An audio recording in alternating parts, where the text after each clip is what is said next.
Hello, guys, welcome back. This is your educator Vinaz, and I welcome you all on the very amazing platform of Prep Point, right? So, I hope आप सब काफ़ी बढ़िया हो गए, आप सबकी preparation वगैरह चलती होगी, वो काफ़ी बढ़िया चलती होगी. So guys I would like to confess कि भैया मैंने एक test series crash course type का जो सीरीज़ अपन ने स्टार्ट करा था उसको उसमें मैंने 3-4 चैप्टर्स कंप्लीटली करा था, राइट. लेकिन उसके बाद मैंने वीडियोस डालना बंद कर दिया था just because of certain health issue, right. But अब जो है मैं मेरी जो हेल्थ इशू है वो काफ़ी अच्छी हो गई है. So I would like to say that कि अब जो भी आपकी क्रैश कोर्स जो सीरीज़ थी उसको अपन ने ऑन अ डेली बेसिस जो भी वीडियोस है उसको अब मैंने अपलोड करना है, राइट. सो आप सभी से रिक्वेस्ट है कि अगर अभी तक आपने चैनल को सब्सक्राइब नहीं किया भैया तो चैनल को सब्सक्राइब कर लो, क्योंकि अब जो वीडियोज़ आपकी आने वाली है ऑन अ रेगुलर बेसिस आने वाली है, right. And the chapter that I will be taking today is your isomerism. ठीक है. हालांकि अपन ने 2-3 चैप्टर्स को जो इंपॉर्टेंट चैप्टर्स उसको अपने पीछे कंप्लीट कर लिया था. So if you haven't seen that chapters then go to the playlist where you will get all those like crash course types का जो भी वीडियोस था उसको आपको वहाँ पे मिल जाएगी, right. So let's get started and the chapter that we will be taking is your isomerism. So भैया इससे पहले कि मैं चैप्टर को स्टार्ट करूँ I would like to ask भैया what is isomerism, right. So isomerism is nothing but the compounds which have same molecular formula but have different physical and chemical properties is what we called is your isomerism, right. जैसे आपका हो गया ethanol और आपका हो गया dimethyl ether. सो दोनों में आपको देख लो नंबर ऑफ कार्बन्स भी सेम है, नंबर ऑफ हाइड्रोजन भी सेम है और नंबर ऑफ ऑक्सीजन भी सेम है, राइट. बट इनकी जो केमिकल और फिजिकल प्रॉपर्टी है वो डिफरेंट है. सो इसीलिए इन टाइप के कंपाउंड्स को केमिस्ट्री में हम बोलते हैं आइसोमेरिज्म, राइट. सो अब मैं आपको बता दूं कि आइसोमेरिज्म बेसिकली आपके दो पार्ट्स में सब डिवाइडेड है. पहला है आपका स्ट्रक्चरल, दूसरा है आपका स्टीरियो, राइट. स्ट्रक्चरल में आपके आते हैं chain isomerism, positional isomerism, functional isomerism, ring chain isomerism, metamerism and tautomerism, right. उसके साथ आपका जो स्टीरियो में आते हैं भैया आपके दो टाइप्स के आते हैं, एक होता है कन्फिगुरेशनल और दूसरा होता है कन्फर्मेशनल. ठीक है. जैसे कि आपका कन्फिगुरेशनल में आपका है ज्योमेट्रिकल और ऑप्टिकल आइसोमेरिज्म और कन्फर्मेशन में तो आपका डिफरेंट टाइप के कन्फर्मर्स जो अपन आगे डिस्कस करने वाले हैं, राइट. अब हम चलते हैं एक करके जो है अपना स्ट्रक्चरल आइसोमेरिज्म को पहले डिस्कस करते हैं. So structural isomerism as I said कि because of different attachment of atoms के चलते जो कि आपका आइसोमेरिज्म बनता है या फिर जो आइसोमेरिक कंपाउंड्स बनते हैं उसको हम बोलते हैं structural isomerism. And the first type of structural isomerism is chain isomerism. ठीक. तो चेन आइसोमेरिज्म क्या होते हैं भैया, जिसके मॉलिक्यूलर फॉर्मूला तो सेम होता है, same molecular formula same, carbon in parent chain differ. That means आपका मॉलिक्यूलर फॉर्मूला सेम होगा बट का जो आपका पेरेंट चेन होगा ना वो डिफरेंट होता है. जैसे उसमें जो रूड वर्ड जो होता है वो डिफरेंट होता है. जैसे आप देख लो C4H10, राइट. ये है आपका एन ब्यूटेन, लेकिन अब देखो CH3CH, दैट मीन्स ये है आइसोब्यूटेन या फिर आइसोप्रोपेन. तो दैट मीन्स देखो यहाँ पे नंबर ऑफ कार्बन्स और हाइड्रोजन तो सेम है लेकिन उसकी वर्ड रूट जो है वो डिफरेंट हो रही है. एक जगह है आपका एक जगह है आपका एन ब्यूटेन और दूसरा जगह है आपका n isobutane, right. So that means आपका यहाँ पे वर्ड रूट चेंज हो रहा है. सो इसीलिए हम इसको बोलते हैं आपका चेन आइसोमेरिज्म, राइट. अब बात करते हैं हम अपन जो है पोजिशनल आइसोमेरिज्म. सो पोजिशनल आइसोमेरिज्म क्या होता है भैया, जहाँ पे number of carbons in a parent chain is same होता है बट पोजिशन ऑफ सब ग्रुप्स और फंक्शनल ग्रुप क्या होता है ना वो डिफरेंट होता है. जैसे आप यहाँ देख लो, आपका देखो एक बार लगा है आपका 2 साइनोपेंटेन लगा और दूसरा पे 1 साइनोपेंटेन लगा. दैट मीन्स आपने देखा कि जो साइनोजन जो फंक्शनल ग्रुप या सब्स्टिट्यूएंट जो है एक बार तो पोजिशन नंबर 1 पे लगा और दूसरी बार पोजिशन नंबर 2 पे लगा. दैट मीन्स आपका जो सब ग्रुप्स है या फिर जो सब्स्टिट्यूएंट है वो डिफरेंट डिफरेंट कार्बन्स पे लगा, hence we called this as your positional isomerism, right. उसके बाद आपको पढ़ना होता है डिग्री ऑफ अनसैचुरेशन, राइट. तो देखो डिग्री ऑफ अनसैचुरेशन जो है ना एक काफ़ी इंपॉर्टेंट सा कंसेप्ट है जिससे आप ये पता लगा सकते हो कि भैया आपका जो भी जो आइसोमेरिक कंपाउंड है उसमें कितने नंबर ऑफ पाई बॉन्ड्स हैं या फिर कितने रिंग्स हैं, राइट. उसके हेल्प से आप काफ़ी कंपाउंड को स्ट्रक्चरल डिटर्मिनेशन कर सकते हो, राइट. तो मैं आपको बता दूं डिग्री ऑफ अनसैचुरेशन निकालने का सबसे अच्छा फॉर्मूला होता है वो होता है C+1, राइट. उसके साथ प्लस H+X माइनस N/2 या फिर आप जो जो मैंने आपको स्क्रीन में फॉर्मूला लिखा है आप उससे भी याद कर सकते हो. That is 2C+2 + N-X-X-X/2, right. उसके हिसाब से आप डिग्री ऑफ अनसैचुरेशन काफ़ी आसानी से निकाल सकते हो. ठीक है. अब हम बात करेंगे भैया फंक्शनल आइसोमेरिज्म. तो क्या होती है फंक्शनल आइसोमेरिज्म, तो फंक्शनल आइसोमेरिज्म क्या होता है भैया, वो ऐसे कंपाउंड्स होते हैं जिसकी जो मॉलिक्यूलर फॉर्मूला होती है वो सेम होती है बट जो फंक्शनल ग्रुप होता है वो डिफरेंट होता है. जैसे आपका हो गया CnH2n जो कि आपका जनरल फार्मूला है एल्कीन्स और साइक्लो एल्केन्स का, right. So that means alkenes and cycloalkanes are functional isomerism. उसी तरह आपका CnH2n-2 दैट इज अल्काइंस का जनरल फार्मूला होता है. सो आपका जो alkynes and cycloalkene and alkadienes जो होते हैं भैया ये आपका फंक्शनल आइसोमेरिज्म होते हैं.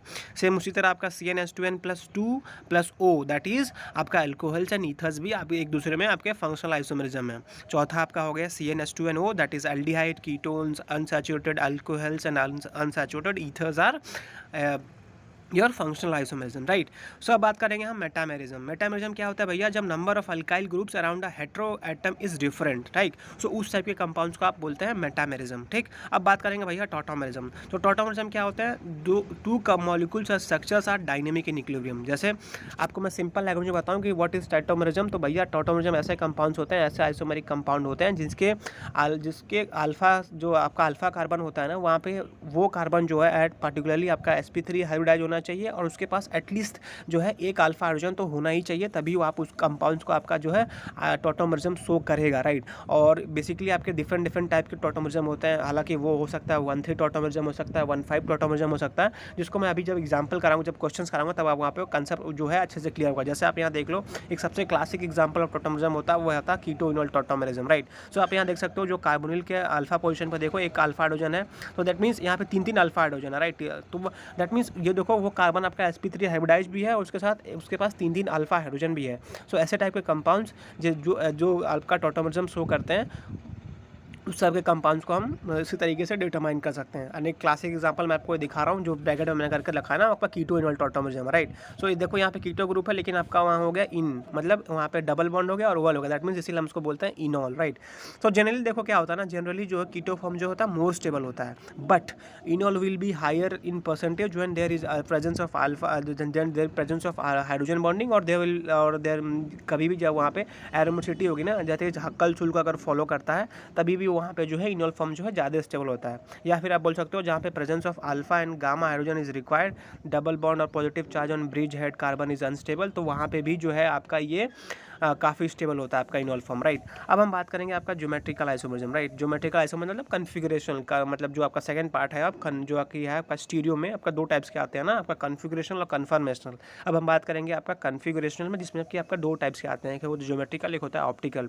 तो ज्योमेट्रिकल आइसोमेरिज्म वो ऐसे कंपाउंड शो करते हैं जहाँ पे आपका रेस्ट्रिक्टेड रोटेशन होता है, जैसे आपका C डबल बॉन्ड C हो गया, C डबल बॉन्ड N हो गया, N डबल बॉन्ड N हो गया, राइट। सो इस टाइप के जहाँ पे भी आपका, या फिर साइक्लोएल्कीन्स हो गया, तो इस टाइप के जो भी जहाँ पे भी आपके रेस्ट्रिक्टेड रोटेशन होते हैं, वहाँ पे आपका ज्योमेट्रिकल आइसोमेरिज्म वो कंपाउंड शो करता है, राइट। जैसे इसमें मैंने लिखा भी है कि आपका planar and restricted rotation, absence of same group on same carbon, तो वहाँ पे आपका ये आपका ज्योमेट्रिकल आइसोमेरिज्म होता है। जैसे आपका C डबल बॉन्ड C हो गया, रिंग्स हो गया, एलीन्स हो गया, number of bonds would be all, right. जैसे आपका सिस ट्रांस आइसोमेरिज्म होगा, देखो जैसे आपका सिस ट्रांस का देख लो, आपका सिस टू ब्यूटीन या फिर ट्रांस टू ब्यूटीन, ये आपका एक टाइप का हो गया ज्योमेट्रिकल आइसोमेरिज्म, राइट। ये आपका एंटीसिन भी होता है, जैसे देखा अल्डोक्सिम हो गया, आप देख सकते हो अल्डोक्सिम मतलब जहाँ पे सिन एंटी हो रहा है। या फिर आप देख सकते हो आपका EZ टाइप का भी एक होता है, जो कि अब यहाँ इसमें, जो कि मैं आपको यहाँ दिखा रहा हूँ, EZ टाइप का भी होता है। सो ये जो आपका नेमिंग होता है ना, जो सिस है या फिर ट्रांस है EZ टाइप का, इसमें एक्चुअली एक CIP रूल होता है, डैट इज़ तो उसके अकॉर्डिंग जो है आपका जो है आप प्रेफरेंस देते हो। जैसे आपका एक रूल नंबर 1 है, वो ये बोलता है कि atoms with higher atomic number will get more priority, right. So second rule ये बोलता है, in isotope priority depends on mass number. Third rule ये बोलता है, if first element is same go towards the second atom. चौथा rule ये बोलता है, in case of double bond and triple bond we break the multiple bond and dummy C देते हैं हम उसको, एक अदर सा नाम देते हैं। लेकिन अगर आपको चौथा में कंफ्यूज नहीं होना है कि अगर आपका डबल बॉन्ड और ट्रिपल बॉन्ड होता है ना, तो आपको ट्रिपल बॉन्ड को ज़्यादा प्रेफरेंस देनी है, राइट। उसका देखना आपको कि नंबर ऑफ GI इन किसी भी डाइंस में कैसे निकालते हो। सो अगर आपका जो नंबर, जो if the structure is unsymmetrical ना, तो वहाँ पे नंबर ऑफ GI निकालने का सबसे सिंपल फॉर्मूला था 2 to the power n, ठीक। अगर आपका जो स्ट्रक्चर अगर सिमेट्रिकल है, अगर वहाँ पे जो n है वो अगर इवन हुआ, तो नंबर ऑफ GI निकलने का सबसे इंपॉर्टेंट फॉर्मूला होता है 2 to the power n-1 plus 2 to the power n/2-1। या फिर जब आपका n का वैल्यू जब ऑड हो जाएगा ना, यहाँ पे n का मतलब ऑड, मतलब कि आपका जो डबल बॉन्ड अगर वो ऑड नंबर आए, तो वहाँ पे नंबर ऑफ GI निकलने का फॉर्मूला होता है 2 to the power n-1 plus 2 to the power n-1/2, right. ये यहाँ से निकाल सकते हो। अब हम बात करेंगे आपका optical isomerism. So optical isomerism क्या होते हैं कि they can rotate the plane polarise light, right. याद वजह आपका वो डेक्सो रोटेट कर सकता है या फिर आपका लीवो रोटेट कर सकता है। अगर वो डिस्टो रोटेट करता है तो आपका क्लॉकवाइज हो गया, जिसको अपन ने बोला D से रिप्रेजेंट करते हैं। अगर वो एंटी क्लॉकवाइज करता है तो उसको हम L से बोलते हैं, राइट। इसमें सबसे इंपॉर्टेंट कंसेप्ट होता है आपका कार्यलिटी का। तो कार्यलिटी क्या होता है भैया, जहाँ पे भी there will be non superimposable mirror image होगी, तो अपन उसको बोलते हैं आपका कार्यलिटी। या फिर आप सिंपल लैंग्वेज में समझ लो, जब भी कार्बन के सेंटर, अगर कार्बन कार्बन अक्रॉस के सेंटर जो है आपका जो चारों ग्रुप लगे हैं अगर वो डिफरेंट हुए then those compounds are called as chiral compounds, ठीक है। उसका बाद आपका non superimposable and optically active, जो नॉन सुपर इम्पोजिबल मिरर्स होते हैं या फिर जो नॉन सुपर इम्पोजिबल कंपाउंड्स होते हैं आपका जो ऑप्टिकली एक्टिव होते हैं, राइट। जैसे आप देख लो कायरल कंपाउंड, कायरल कार्बन जो है ना attach to different 4 different groups जैसे होते हैं। तो एज आई सेड कि मैंने उसको पहले बता दिया आपका, ठीक है। इसमें बेसिकली आपका चार आप इसमें जो एब्सोल्यूट कन्फिगरेशन डिफाइन करते हो आरएस कन्फिगरेशन। सो आरएस कन्फिगरेशन में आपको ये ध्यान रखना है कि अगर लोवेस्ट प्रायोरिटी ग्रुप अगर वर्टिकल लाइन पे है ना, लोवेस्ट, आई रिपीट अगेन, अगर लोवेस्ट वर्टिकल जो अगर लोवेस्ट प्रायोरिटी ग्रुप अगर वर्टिकल लाइन पे है तो अगर आपका आर है तो आर ही रहेगा, राइट। दैट मीन्स अगर आर मतलब आपका क्लॉकवाइज रोटेशन होगा तो आपका क्लॉकवाइज रोटेशन ही करेगा। लेकिन अगर आपका लोवेस्ट प्रायोरिटी ग्रुप जो है अगर आपका हॉरिजॉन्टल लाइन पे है, अगर आप उसका आपका जो भी वैल्यू आएगी ना अगर आ रही है तो आप उसको अपोजिट कर दो एस, राइट। तो यही तरीका होता है आपका एब्सोल्यूट कन्फिगरेशन डिफाइन करने का सिंपल तरीका। अब हम बात करेंगे ऑप्टिकली एक्टिव कंपाउंड्स का, राइट। सो आपका ऑप्टिकली एक्टिव कंपाउंड्स कौन सा निकालने के लिए आपका याद रखना कि कायरल कार्बन होना चाहिए और एब्सेंस ऑफ ज्योमेट्री होना चाहिए, सिमेट्री होना चाहिए। बेसिकली आपका प्लेन ऑफ सिमेट्री नहीं होना चाहिए, सेंटर ऑफ सिमेट्री नहीं होना चाहिए, ना कि एक्सिस ऑफ सिमेट्री होना चाहिए, ठीक। ऑप्टिकली इनएक्टिव कंपाउंड्स कौन कौन से होते हैं भैया, आपका मीजो कंपाउंड्स होते हैं जिसमें आपका कायरल कार्बन प्लस आपका प्लेन ऑफ सिमेट्री प्रेजेंस होता है। जैसे आप देख लो आपका यहाँ पे C double bond O H H O H H O H C double bond O H, तो आप यहाँ देख सकते हो एक पर्टिकुलरली आपका प्लेन ऑफ सिमेट्री मेंटेन है। दैट मीन्स इसीलिए कंपाउंड जो है आपका मीजो कंपाउंड है, ये आपका एक ऑप्टिकली इनएक्टिव कंपाउंड है, ठीक। Non super imposable mirror images जो होते हैं वो आपका इनएंसियोमर्स होते हैं, लेकिन आपको याद रखना है कि non superimposable non mirror images are your diastereomers. जैसे आप मैंने एक एग्जांपल लिखा है आपका compound number 1, compound number 2 and compound number 3। तो आप यहाँ काफ़ी आसानी से बता सकते हो कि कंपाउंड नंबर 1 एंड 2 जो है आपका जो है मिरर इमेजेस हैं, देन इसीलिए अपन इसको इनएंसियोमर बोल रहे हैं। लेकिन आपका 1 और 3 और 2 और 3 जो है भैया आपका डायस्टेरियोमर्स है, बिकॉज आप देख सकते हो यहाँ पे जो है वो नॉन सुपर इम्पोजिबल और non mirror images of each other है। That's why we they are your diastereomers. काफ़ी क्वेश्चन आपके यहाँ से आते हैं to distinguish what is enantiomers and what is diastereomers, right. अब हम बात करेंगे केस नंबर 1 जहाँ पे अगर आपका लोएस्ट प्रायोरिटी ग्रुप है ना अगर वो डैश पे है, याद रखिएगा अगर वो डैश पे है तो जो उसकी कन्फिगरेशन अगर आर आ रही है तो आर ही रहेगा। लेकिन अगर वही आपका जो कन्फिगरेशन है अगर आपका जो लोएस्ट प्रायोरिटी ग्रुप है not on the dash line but अगर वो आपका वेज में हुआ, सो आपका जो आंसर होगा वो अपोजिट हो जाएगा। अगर लोएस्ट प्रायोरिटी ग्रुप अगर आर पे है, अगर डैश पे है, राइट, तो आपका जो भी रिजल्ट आ रहा है अगर आपका आर आ रहा है तो आप उसको अपोजिट कर दो, एस कर दो। दैट मीन्स आपका रिजल्ट जो है ऑप्टिकली अपोजिट आ जाएगा, ठीक। अब हम बात करेंगे नंबर ऑफ ऑप्टिकल आइसोमर निकालने का फॉर्मूला। अगर केस 1 ये हो गया कि अगर वो अनसिमेट्रिकल हुआ, राइट, तो नंबर ऑफ ऑप्टिकल आइसोमर निकालने का फॉर्मूला होता है 2 to the power n, ठीक। अगर वहीं आपका अगर सिमेट्रिकल केस नंबर 2 जो कि है सिमेट्रिकल है, अगर वहाँ पे n जो दैट इज़ जो अगर n की वैल्यू इवन आती है, दैट मीन्स अगर आपका कायरल सेंटर अगर इवन आता है तो नंबर ऑफ ऑप्टिकल आइसोमर निकालने का फॉर्मूला होता है 2 to the power n-1 plus 2 to the power n/2-1, जहाँ पे 2 to the power n-1 है नंबर ऑफ इनएंसियोमर को डिस्टिंग्विश करता है, और जहाँ से आप वहाँ पे जो 2 to the power n/2-1 है वो वहाँ से आपको पता चलेगा नंबर ऑफ म्यूजो कंपाउंड्स, राइट। अगर वहीं आपका जो है नंबर ऑफ कायरल सेंटर अगर ऑड आता है तो नंबर ऑफ इनएंसियोमर निकालने का फॉर्मूला होता है 2 to the power n-1 minus 2 to the power n-1/2, right. जहाँ पे नंबर ऑफ म्यूजो कंपाउंड्स होते हैं 2 to the power n-1/2 और नंबर ऑफ ऑप्टिकल आइसोमर होते हैं 2 to the power n-1, right. उसके साथ आपको याद रखना है कि जो डी एल एंड आर जो है वो actually less oxidise group on bottom और more oxidise on the top. जैसे आप यहाँ देख सकते हो कि अगर जब भी आपके जो जैसे आप देख लो CHO HOH CH2OH जो दोनों OH ग्रुप हैं अगर सेम साइड आते हैं तो वो आपके हो गए आपका डी फॉर्म। अगर दोनों H जो आप देख लो यहाँ पे CH2OH और यहाँ पे जो ऊपर वाला OH है दोनों अगर अपोजिट साइड हो जाते हैं तो आपके हो गए एल फॉर्म, राइट।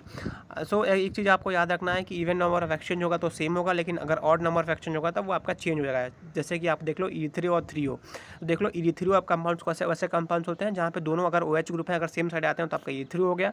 लेकिन अगर वहीं आपके दोनों अगर OH ग्रुप है अगर डिफरेंट साइड आ गया तो आपका हो गया E3O, राइट। अब हम बात करेंगे आपका रेसिमिक मिक्सचर। तो रेसिमिक मिक्सचर क्या होते हैं भैया, जहाँ पे आपके इक्वल नंबर जहाँ पे that is 1 mole optically active compounds होते हैं, जैसे जिसमें कि एक हाफ जो फॉर्म होता है जैसे 0.5 मोल हो गया अगर वो डेक्स्ट्रो फॉर्म में है और दूसरा जो हाफ मोल है अगर वो लिवो फॉर्म में है तो उस टाइप के कंपाउंड्स को अपन बोलते हैं रेसिमिक मिक्सचर, ठीक है।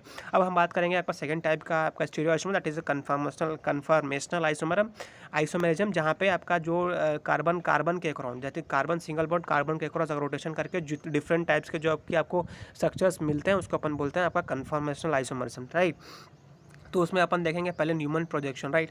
सो न्यूमन प्रोजेक्शंस के अकॉर्डिंग आप डिफरेंट डिफरेंट टाइप्स के होते हैं, जैसे कि एक्लिप्स होते हैं, स्टैगर्ड होता है, गॉच होता है, फुली एक्लिप्स होता है, पार्शियली एक्लिप्स होता है, राइट। सो आपको याद रखना है कि आप डिफरेंट डिफरेंट जो है आप एंगल्स को डिटरमाइन कर सकते हो, और आपको याद पता होना चाहिए कि स्टैगर्ड फॉर्म जो होता है ज़्यादा स्टेबल होता है, राइट। जैसे कि मैंने बता दिया है कि आपका लेट सपोज ये है आपका ईथेन का स्ट्रक्चर, राइट। ईथेन का स्ट्रक्चर है। सो आप देख लो ईथेन का ये जो अब दोनों कार्बन जो CH3 ग्रुप है, जब दोनों एक दूसरे के 180 डिग्री पर रहेंगे, दैट मीन्स एक 0 डिग्री एंगल डिफरेंस रहेगा, तो वहाँ पे वो फुली एक्लिप्स हो गए। लेकिन जब आपने उसको 60 डिग्री रोटेट कर दिया तो देखा आपने कि एंगल अब वो आपका गॉच फॉर्म हो गया। और जब आपका CH3 और दोनों CH3 है ना, जब आपके वो दोनों जब वो दोनों आपके अपोजिट साइड हो जाएंगे तो आपका एंटी हो जाएगा, राइट।